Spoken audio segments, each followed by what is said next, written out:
குருவடிகளே சரணம். Hello friends and viewers, எல்லாருக்கும் வணக்கம். 14 கீழ்கணக்கு நூல்களில் ஒன்று இனியவை 40 அதில் அமைந்துள்ள 6வது பாடல். ஆற்றும் துணையால் அறஞ்செய்கை முன்இனிதே பார்ப்பட்டார் கோரும் பயமொழி மாண்பினிதே வாய்ப்புடையராகி வலவைகள் அல்லாரை காப்படைய கோடல் இனிது.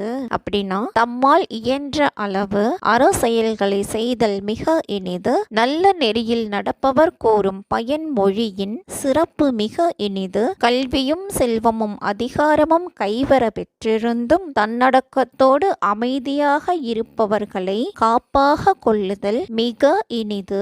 பாடல் 7. அந்தணர் ஒத்துடைமை ஆற்ற மிக இனிதே பந்தம் உடையான் படையாண்மை முன் இனிதே தந்தையே ஆயினும் தான் அடங்கான் ஆகுமேல் கொண்டடையான் ஆகல் இனிது.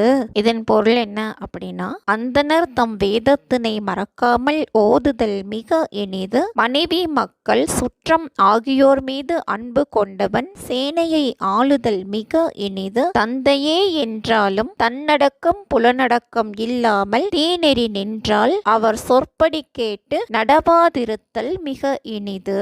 பாடல் 8. ஊருங்களிமா உரனுடைமை முன்இனிதே நாற்புனை மன்னர் நமக்குற்ற வெஞ்சமத்து கார்நரை யானை கதங்காண்டல் முன் இனிதே ஆர்வம் உடையவர் ஆற்றவும் நல்லவை பேதுரார் கேட்டல் இனிது.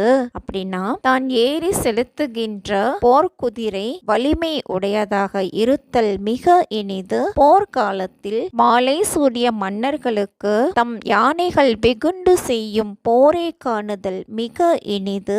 அறிவும் அன்பும் உடையவர் பேசுகிற நல்லவற்றை மயங்காதவர் கேட்டல் இனிது.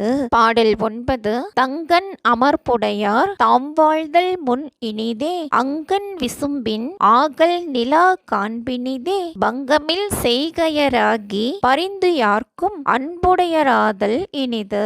இதன் பொருள், தம்மை சார்ந்து வாழ்பவர் நன்மைகளோடு வாழ்வது மிக இனிது. அகன்ற வானத்தில் முழு நிலவை காண்பது மிக இனிது. குற்றமில்லாத செயல்களை உடையவராய் எல்லோர்க்கும் இறங்கி அன்புடையவராய் இருத்தல் மிக இனிது. பாடல் 10.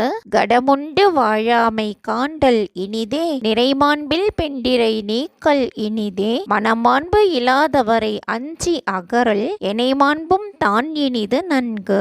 இதன் பொருள், கடன் வாங்கி உண்டு வாழாதிருப்பது இனிது. கற்பொழுக்கம் இல்லாத மனைவியை நீக்கிவிடுதல் இனிது. மனதில் நற்குண நற்செயல் இல்லாதவரை கண்டால் அஞ்சி அவரை நீக்குதல் எல்லா பண்புகளிலும் மிக இனியது ஆகும்.